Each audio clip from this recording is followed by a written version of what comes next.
செவிவழி கதை கேட்க வந்திருக்கும் அன்பு நேயர்களுக்கு இனிய வணக்கங்கள். எழில் அன்பு ஆடியோ நாவல்ஸ் சேனலுக்கு உங்களை அன்புடன் வரவேற்கும் நான் உங்கள் ஆர்ஜே நித்யஸ்ரீ.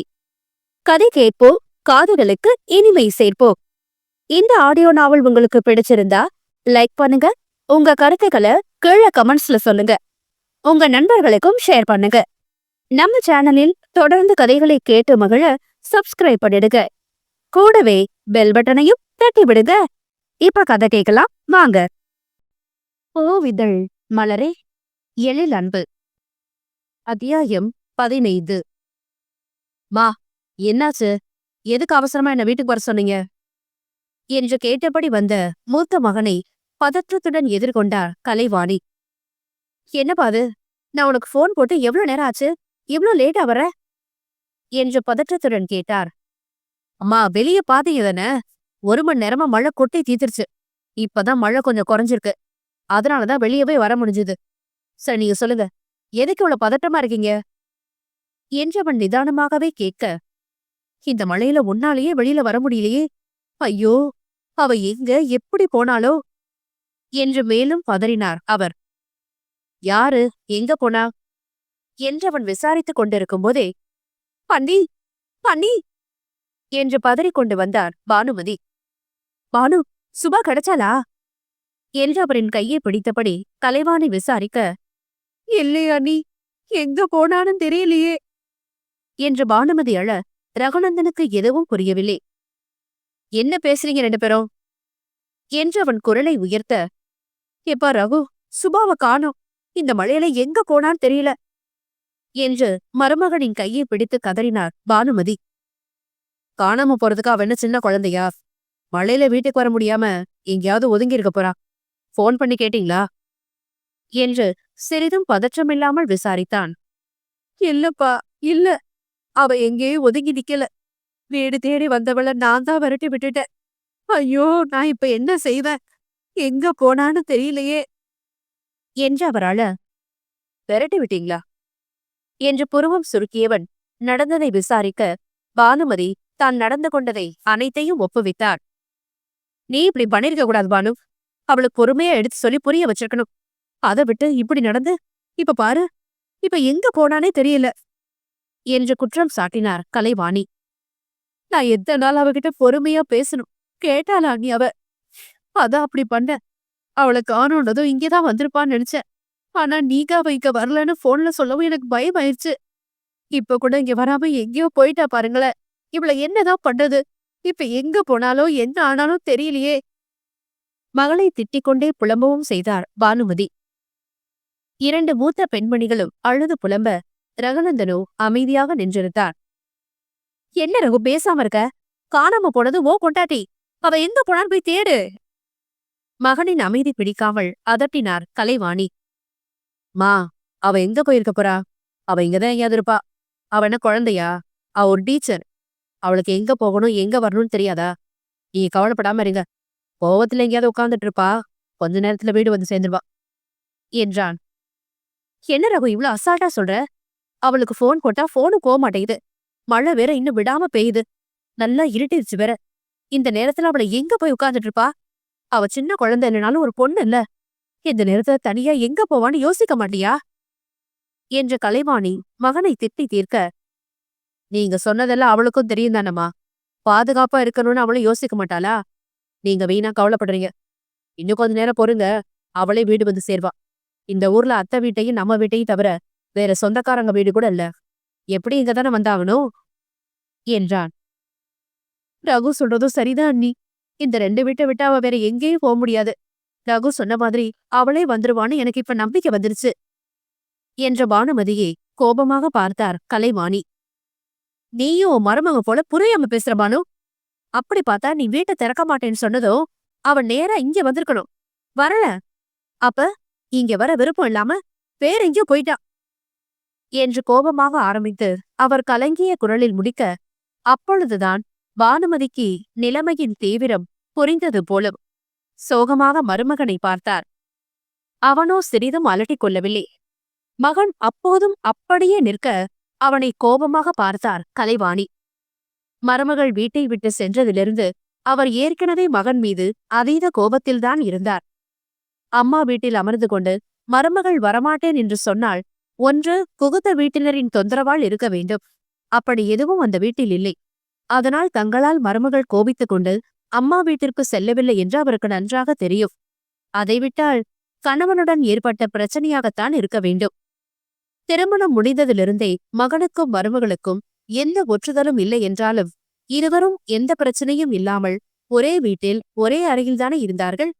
அப்படி இருக்க திடீரென மருமகள் வீட்டை விட்டு போய்விட்டாள் என்றால் அதற்கு மகன்தானே காரணமாக இருக்க முடியும் என்று நினைத்தார்.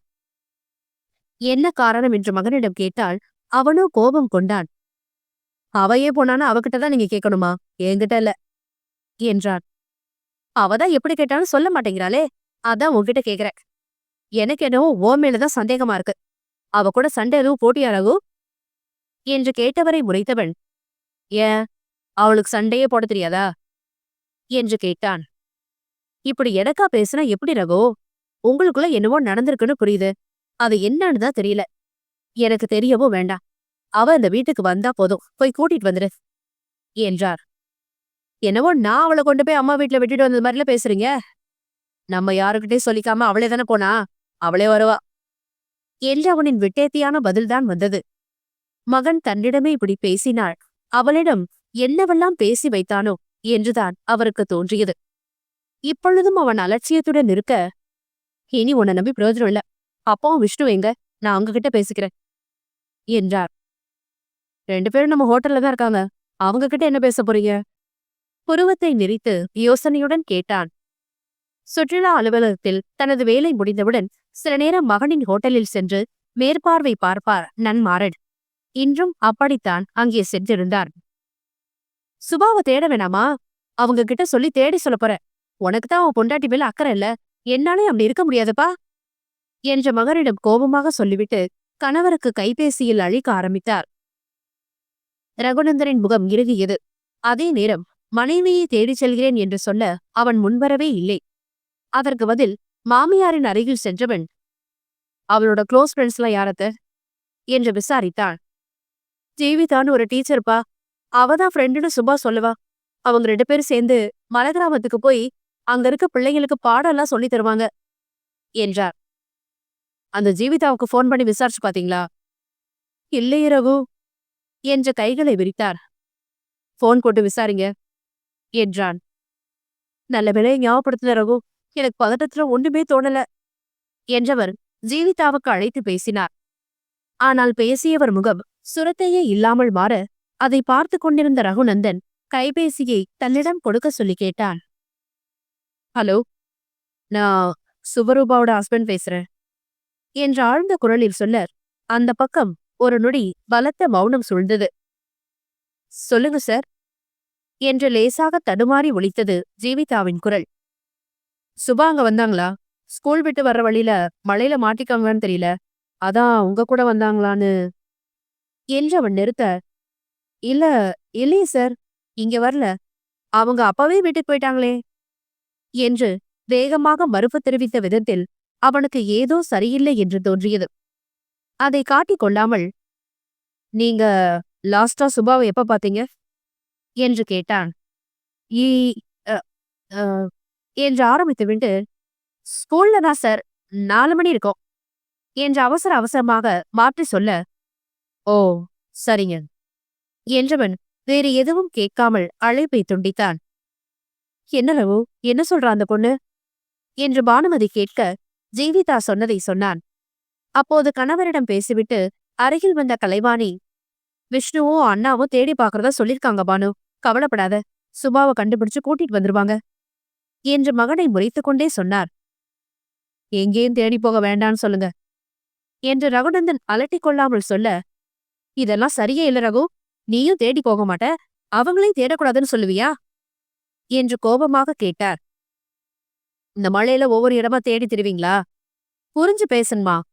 ஊட்டியில மழை நேரத்துல எப்படி இருக்குன்னு நான் சொல்லித்தான் உங்களுக்கு தெரியுமா? அவதான் லூஸ் தரமா பண்ணி நம்மள அலைய வைக்கிறா. நீங்க ஏன் மேல கோவத்தை காட்டுறீங்க? எங்கேயும் தேட வேண்டாம். எனக்கு என்னவோ அவ ஜீவிதா வீட்டுலதான் இருப்பான்னு தோணுது. அந்த பொண்ணு வீடு எங்கன்னு கேட்டு அங்க போய் அவங்கள பார்க்க சொல்லுங்க என்றான். என்ன ரகு சொல்ற? ஜீவிதா அவ அங்க வரலன்னு சொன்னாலே என்று பானுமதி வேகமாக கேட்க, அந்த பொண்ணு மென்னு முழுங்கி பேசுது அத்த. என் கெஸ் படி சுபா ஜீவிதா பக்கத்துல இருந்துதான் நான் இங்க இல்லன்னு சொல்லிருக்கணும் என்றான் உறுதியாக. இந்த பொண்ண பாரேன், நம்ம தவிப்பு கொஞ்சம் கூட புரிஞ்சுக்காம என்று பானுமதி திட்ட ஆரம்பிக்க, அவரை நிறுத்திய கலைவாணி, ஜீவிதாவின் வீடு எங்கே இருக்கிறது என்று தெரியுமா என்று கேட்டு பானுமதி முகவரியையும் தெரிவிக்கவும், மீண்டும் கணவருக்கு அழைத்து ஜீவிதாவின் வீட்டில் சென்று பார்க்க சொன்னார். இந்த மட்டுக்கும் இந்த வேலையாவது உனக்கு செய்ய தோணுச்சே என்று மகனை பார்த்து அவர் நொடித்துக் கொள்ளவும் தவறவில்லை. அவரை சூடாக பார்த்தாலும் ஒன்றும் சொல்லாமல் மாடி ஏறி சென்று விட்டான் ரகுநந்தன். இப்பொழுது சுவரூபா கிடைத்து விடுவாள் என்ற நம்பிக்கை வந்துவிட, கலைவாணியும் பானுமதியும் தங்களுக்குள் பேசிக்கொண்டே நன்மாறனும் விஷ்ணுவும் அவளை அழைத்து வரும் நேரத்திற்காக காத்திருந்தனர். 1 மணி நேரம் கடந்து சென்ற பிறகும் அவர்கள் வந்து சேரவில்லை. ரகுநந்தன் இன்னும் மாடியில் இருக்க கீழே இருந்தபடி, ரகு, ரகு என்று அழைத்தார் கலைவாணி. என்னம்மா என்று இறங்கி வந்து கேட்டான். அவங்க இன்னும் வரல ரகு. அப்பாவுக்கும் விஷ்ணுவுக்கும் நான் போன் போட்டாலும் போக மாட்டேங்குது, கொஞ்சம் அதை என்னன்னு பாரேன் என்றார். மழையில சிக்னல் எல்லாம் கட் ஆயிருக்குமா, வருவாங்க, வெயிட் பண்ணுங்க என்றான் அழுத்தபடி. ஏன் அப்படி இருக்க என்று அவர் மீண்டும் திட்ட ஆரம்பிக்க, அவரை கை காட்டி நிறுத்தியவன் தன் கைபேசியை எடுத்து தந்தைக்கு அழைக்க ஆரம்பித்தான். தொடர்பு கிடைக்காமல் போக தம்பிக்கு அழைத்தான். என்ன, உனக்கு கிடைக்க மாட்டேங்குதா என்று ஏமாற்றத்துடன் கேட்டார் கலைவாணி. உங்களுக்கு கிடைக்காதது எனக்கு மட்டும் எப்படி கிடைக்கும் என்று அவன் கேட்க, நல்லா பேச கத்துக்கிட்ட, ஆனா வேலைக்கு தான் ஒன்னும் ஆகல. புருஷனா லட்சணமா பொண்டாட்டியை தேடி இந்த நேரம் ஓடி இருக்க வேண்டாமா? அடக்கோழி மாதிரி வீட்டுக்குள்ள உட்கார்ந்துட்டு இருக்கான் என்று நொடித்துக் கொண்டார். அவள் கோபமாக ஏதோ சொல்ல வரும்போது வீட்டின் கதவு தட்டப்பட அன்னையை விட்டுவிட்டு அங்கே சென்று கதவை திறந்தாள். நன்மாறனும் விஷ்ணுவும் வீட்டிற்குள் நுழைந்தனர். அவர்களுக்கு பின் அவனின் பார்வை சென்றது. சுவரூபா அவர்களுடன் வரவில்லை என்றதும் அவனின் புருவம் யோசனையுடன் சுருங்கியது.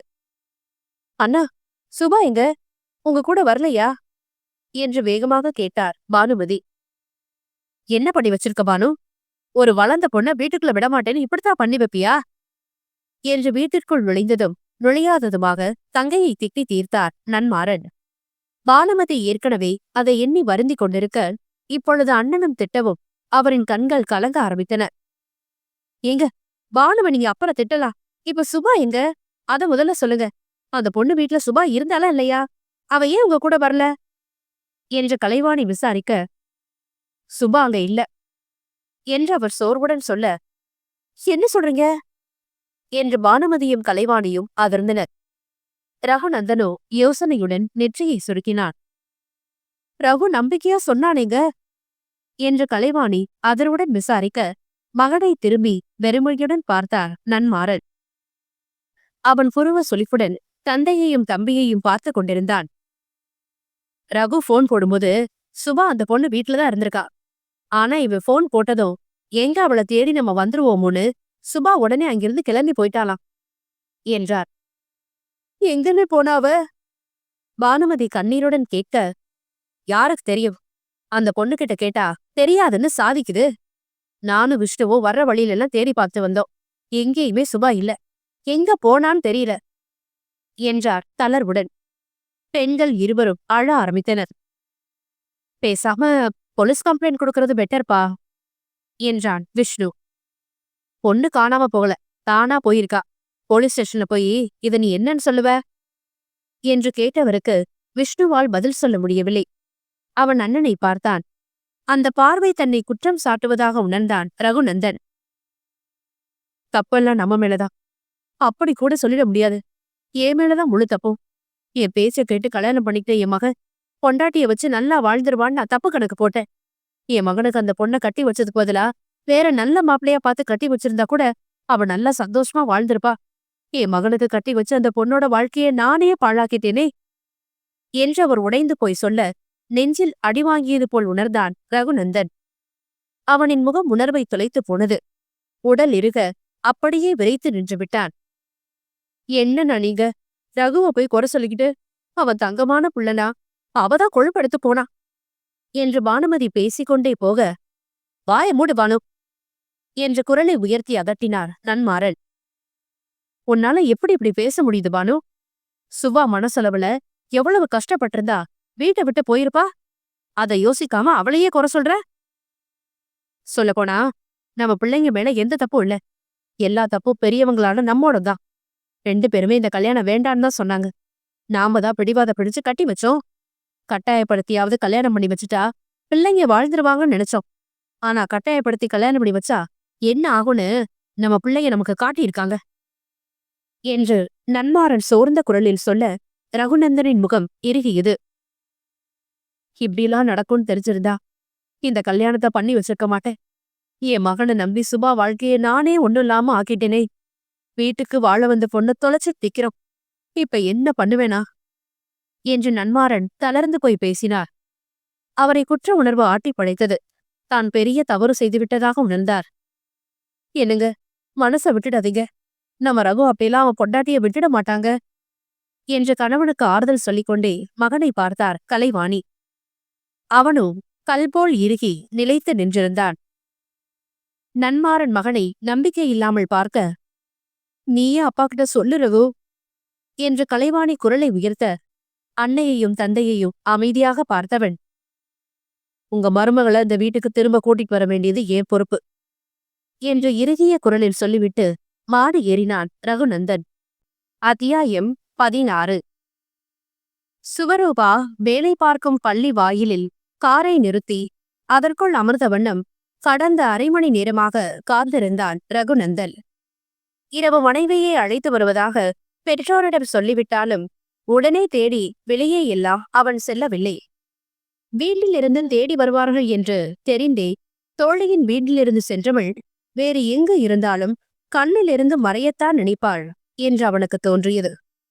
ஆனால் எங்கே மறைந்திருந்தாலும் பள்ளி செல்ல கட்டாயம் வருவாள் என்பதால் மறுநாள் காலையிலேயே எழுந்து தயாராகி அவள் வேலை பார்க்கும் பள்ளி அருகில் வந்து காத்திருக்க ஆரம்பித்தான்.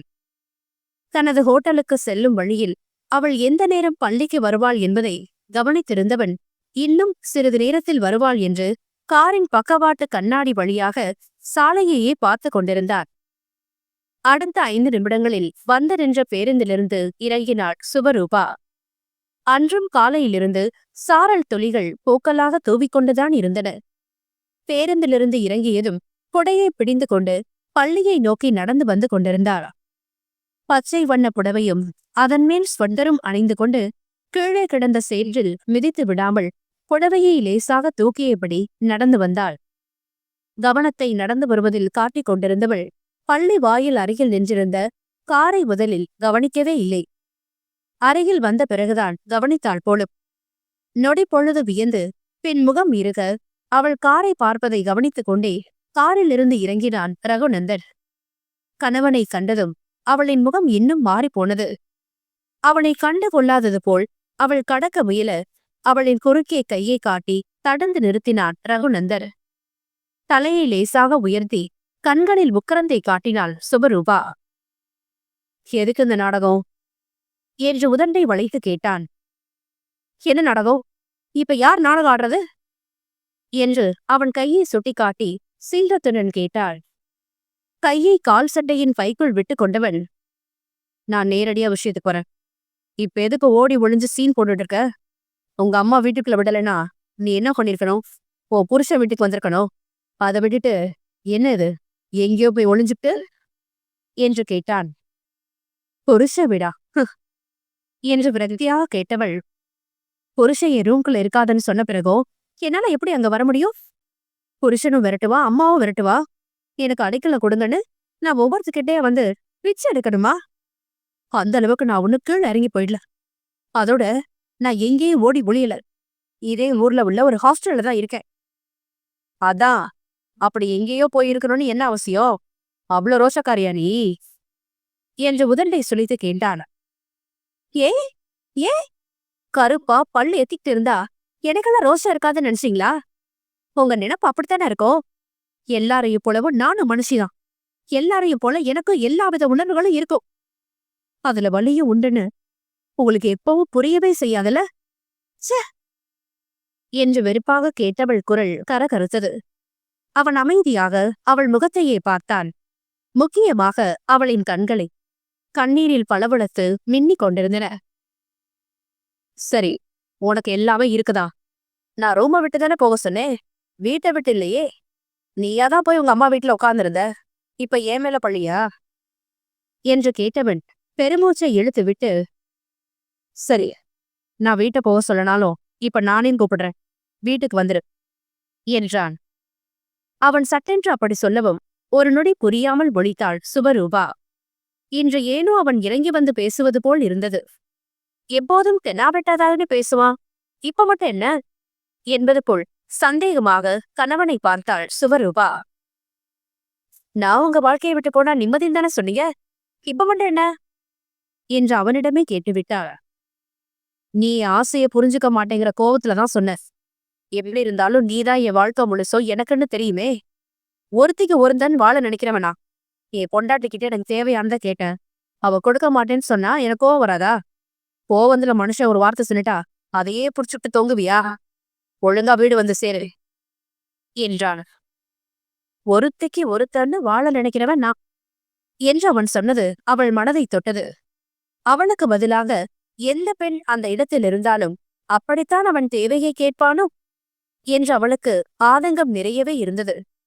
இப்போது அது சற்று குறைந்தாலும் கூட, உன்னை பிடிக்காது, ஆனா உன்னோட வாழ மட்டும் ஆசைப்படுறேன் என்று அவன் சொன்னதை அவளால் ஏற்றுக்கொள்ள முடியவில்லை.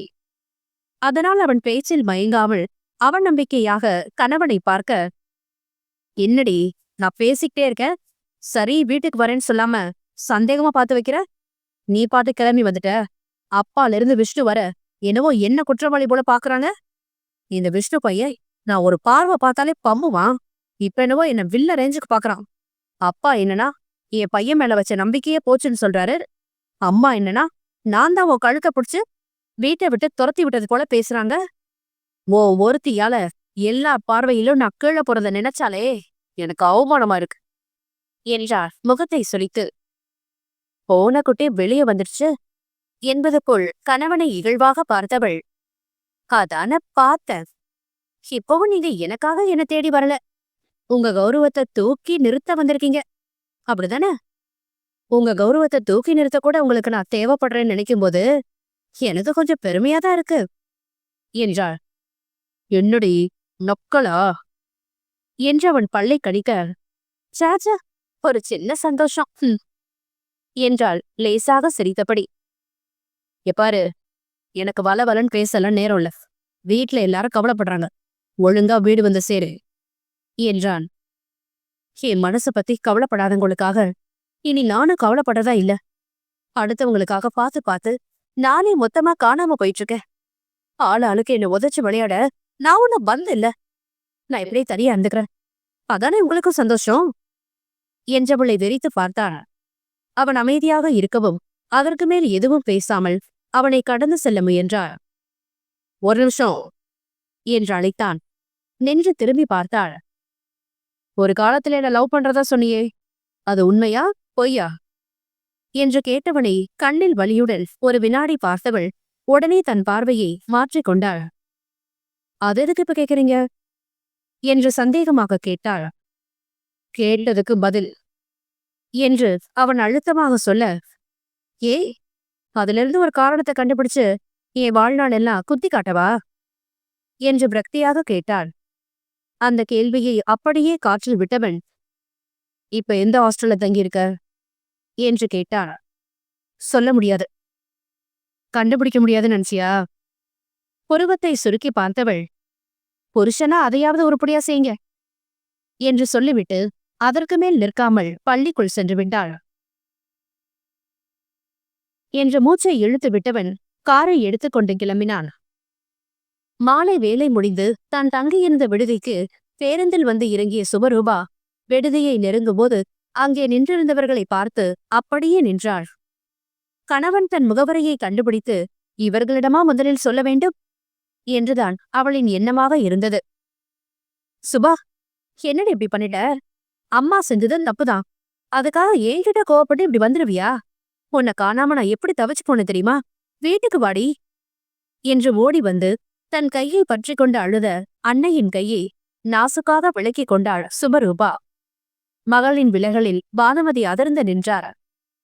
நீ கிளம்பு, கிளம்பு முதல்ல என்றார் பானுமதியின் பின்னால் வந்த கலைவாணி. நான் வரல அத்தை என்று தன் மறுப்பை தெரிவித்தாள் சுபரூபா. ஏ ஏன் வரல? உங்க அம்மா தான் உன்னை வீட்டுக்குள்ள விடமாட்டேன்னு சொன்னா. நான் சொன்னனா? அது ஓ வீடு, உனக்கு அங்க எல்லாவித உரிமையும் இருக்கு. அதை விட்டுட்டு நீங்க இப்படி ஒரு ஹாஸ்டல்ல வந்து இருக்கிறது நல்லா அல்ல என்றார் கண்டிப்புடன். சுபரூபா பதில் சொல்லாமல் அமைதியாக இருக்க, என்ன கோபம் இருந்தாலும் அதை பேசி தீர்த்துக்கலாம், நீ வீட்டுக்கு வாங்க என்ற இரு பெண்களையும் அழைத்து வந்திருந்த விஷ்ணு சொல்ல, மறுப்பாக தலையை மட்டும் அசைத்தாள் சுபரூபா. உன் புருஷன் வந்து உன்னை கூப்பிடணும்னு எதிர்பார்க்கறியா? அவ ஏதோ வேலைன்னு எங்கோ போயிருக்கான், நைட்டு தான் வீட்டுக்கு வர முடியும்னு சொல்லிட்டான். அது வரைக்கும் நீங்க இருக்க வேண்டாம், நீ இங்க கூட இப்பவே கிளம்பு என்று கலைவாணி சொன்ன போதும் அவள் அசைந்து கொடுக்கவில்லை. உன் புருஷன் என்ன தப்பு செஞ்சிருந்தாலோ எங்க கண்ணு முன்னாடியே உன்கிட்ட மன்னிப்பு கேட்க வைக்கிற சுபா, இப்ப வீண் பிடிவாத பிடிக்காத என்று கெஞ்சலாக சொல்லி பார்த்தார் கலைவாணி. உங்க பிள்ளை காலையிலேயே என்கிட்ட பேசி வீட்டுக்கு கூப்பிட்டாரத்த, நான் அவர்கிட்டயே வர முடியாதுன்னு தான் சொன்னேன். அதான் இப்ப உங்களை அனுப்பி வச்சிருக்கார் போல இருக்கு. இல்ல நீ, அண்ணா எங்களை அனுப்பல. நீங்க காலையில ஸ்கூலுக்கு வந்த பஸ்ஸை நோட் பண்ணி அண்ணா என்கிட்ட சொல்லி அந்த பஸ் போகிற ஏரியாவில இருக்க ஹாஸ்டல்ல எல்லாம் விசாரிக்க சொன்னா. நான் தான் விசாரிச்சேன். நீங்க சேர்ந்த ஹாஸ்டல்ல கண்டுபிடிச்சு அண்ணா கிட்ட சொன்னேன். அண்ணா சரி நைட்டு வந்து நான் பேசிக்கிறேன்னு சொன்னா. ஆனா அண்ணா நைட்டு வர்ற வரைக்கும் எனக்கு தான் மனசு கேட்கல. அதான் அம்மா கிட்ட சொல்லி அத்தையும் கூட்டிட்டு வந்தேன் என்றான் விஷ்ணு. உங்க மாமா ரொம்ப தவிச்சு போயிருக்காரு சுபா. இப்படி எல்லாம் நடக்கிறதுக்கு காரணம் அவர்தான்னு ரொம்ப குற்ற உணர்ச்சியில இருக்கிறாரு. அவர் வேலை முடிஞ்சு வர்றதுக்கு முன்னாடியே உன்னை வீட்டுக்கு கூட்டிட்டு போனா வந்து உன்னை பார்த்ததும் ரொம்ப சந்தோஷப்படுவாரு. சொன்னா கேளுமா, கிளம்பு சுபா என்றார் கலைவாணி. இந்த விஷயத்துல யாருமே காரணம் இல்ல அத்தை, எல்லாத்துக்கும் காரணம் நான் தான். எங்க அம்மாவுக்கு நான் பிறந்ததே என் தப்பு, அதுவும் கருப்பா அசிங்கம்மா பிறந்ததே என் தப்பு. எல்லா தப்பும் ஏன் மேலதான். அதனாலதான் இப்படி இருக்க இடம் இல்லாம அலையிறேன் என்று விரக்தியுடன் சொன்னாள் சுபா. துடித்து போனார் பானுமதி. அதுவும் தன் பெண்ணாக பிறந்ததே தவறு என்று மகள் வாயாலேயே சொல்ல கேட்க எந்த தாய்க்குத்தான் இனிக்கும்? நெஞ்சின் அடியாழம் வரை வலித்தது. பொலவளவென்று கண்ணீர் விட்டார் பானுமதி. அதை கண்டாலும் அன்னையை சமாதானப்படுத்த சிறிதும் முயலவில்லை சுபரூபா. ஏன் சுபா அப்படிலாம் பேசுற? பாரு, உன் அம்மா எப்படி அழறான்னு. நீ நல்லா வாழணும் தானே. அவ ஏதோ கோவமா 2 வார்த்தை பேசிட்டா, அதுக்காக இப்படிலாம் சொல்றது அவளை எவ்வளவு கஷ்டப்படுத்தும். கலைவாணி கண்டிங்க. யாரும் என்னால கஷ்டப்பட வேணாத்த. என்னால நீங்க எல்லாரும் கஷ்டப்பட்டதெல்லாம் போதும். இனியாவது எல்லாரும் நிம்மதியா இருங்க, என்னை இப்படியே விட்டுடுங்க என்றாள் உறுதியாக. விஷ்ணு அவளை வருத்தமாக பார்க்க பானுமதியோ கதறி அழ ஆரம்பித்தார். என்ன பேசுற சுவாணி என்று கண்டித்த கலைவாணி. நாங்க சொன்னா கேட்க மாட்டேன், நாங்க போய் உன் மாமா கூட்டிட்டு வரோம், அவர் சொன்னாதான் நீ கேப்ப என்றார். வீண் முயற்சி அத்த, தேவையில்லாம மாமாவை அலைய வைக்காதீங்க. நான் யார் கூப்பிட்டாலும் வர்றதா இல்ல. தன் முடிவில் உறுதியாக இருந்தாள் சுபரூபா. மூவரும் பேசி பார்த்தும் அவள் சிறிதும் அசைந்து கொடுக்கவில்லை. அம்மா மேலதான் தப்பு, நான் அப்படி உன்னை வீட்டை விட்டு விரட்டி இருக்க கூடாது. மன்னிச்சிடு சுபா, இப்படியெல்லாம் செய்யாத, வீட்டுக்கு வா என்று பானுமதி மகளிடம் மன்னிப்பும் கேட்டு பார்த்து விட்டார். நீ எப்ப எனக்கு பிறந்த வீடுன்னு ஒண்ணு இல்லைன்னு சொன்னியோ அப்பவே அது எனக்கு இல்லைன்னு ஆயிடுச்சுமா. அதோட நீ என்னை கட்டி கொடுத்த வீடும் எனக்கு இல்லைன்னு நான் முடிவு பண்ணிட்டேன். இனி பேசுறதுக்கு ஒண்ணும் இல்ல. மழை வர மாதிரி இருக்கு, சீக்கிரம் இருந்து கிளம்புங்க என்ற சுபா அதற்கு மேல் அவர்களிடம் ஒன்றும் பேசாமல் விடுதிக்குள் சென்று விட்டாள். கணவன் தன்னை மீண்டும் தேடி வந்தாள். என்ன சொல்ல வேண்டும் என்று நினைத்திருந்தாலும் அதைத்தான் அவர்களிடமும் சொல்லிச் சென்றிருந்தாள் சுபரூபா. மீண்டும் தாய் வீடு செல்ல அவளுக்கு துளி கூட விருப்பமில்லை. கணவன் வீடு சென்றாலும் கூட மீண்டும் அவன் அறையில்தான் இருக்க வேண்டியது வரும். அவன் அங்கிருந்து போகச் சொன்ன பிறகு அங்கே போவதை அவமானமாக நினைத்தாள். தாங்கள் இவ்வளவு வருந்தி அழைத்தும் அவள் வரமாட்டேன் என்று பிடிவாதமாக இருந்தது மற்றவர்களுக்கு வருத்தமாக இருந்தது. இனி ரகுநந்தன் தான் பேசி அவளை சமாதானம் செய்து அழிந்து வர வேண்டும் என்ற எண்ணத்துடன் அங்கிருந்து கிளம்பினர். மழையும் பெய்ய ஆரம்பித்திருந்தது. அவர்கள் சென்றதை விடுதி அறையிலிருந்து ஜன்னல் வழியாக பார்த்திருந்த சுபரூபா ஒரு பெரும் மூச்சுடன் கதவை மூடினாள்.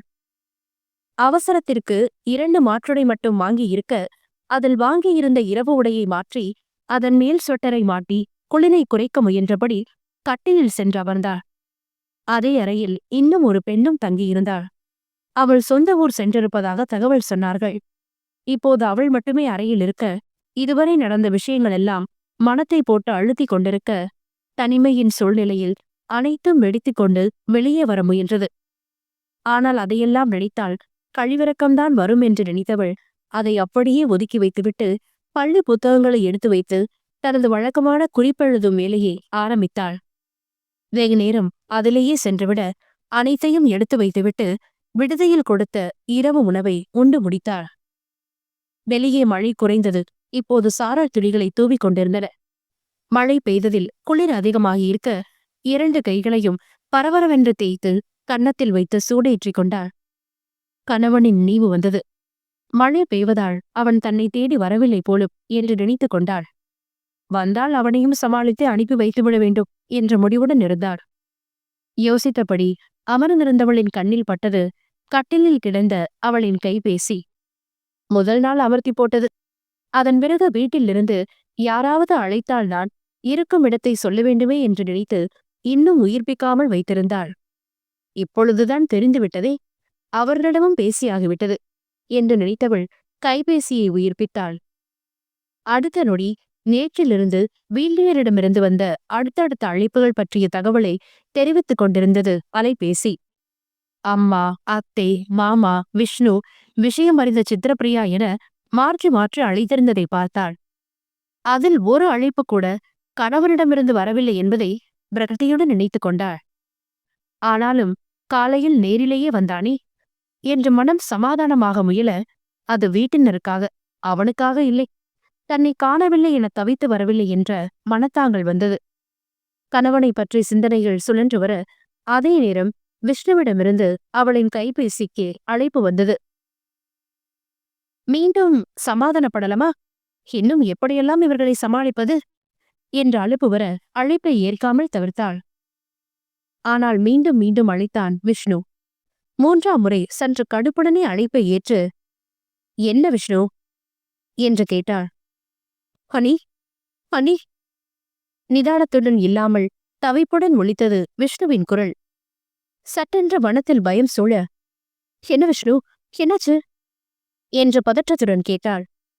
ஹனி, இங்க அண்ணா என்றவனின் குரல் தடுமாறியது. திக்கென்று அதிர்ந்தாள். எதுவோ சரியில்லை என்று மனம் துடிக்க, அத்தானுக்கு என்ன விஷ்ணு என்று கேட்டாள். ஆக்சிடென்ட் அண்ணி, அண்ணா வந்த கார் பள்ளத்துல சரிஞ்சிருச்சு என்றவன் சொன்ன செய்தியில் அவளின் நெஞ்சம் நடுங்கியது. திடும் திடுமென்று அதிர்ந்த நெஞ்சத்தை கையால் அழுத்திக் கொண்டே, விளையாடாத விஷ்ணு என்றாள் நடுங்கிய குரலில். தன்னை வீட்டிற்கு வரவைக்கும் முயற்சியோ என்ற சந்தேகம்தான் அவளுக்கு முதலில் வந்தது. ஐயோ, நிஜமாதான் நீ என்று சொல்லி அவளின் இதய துடிப்பை இன்னும் அதிகரிக்க வைத்தான் விஷ்ணு.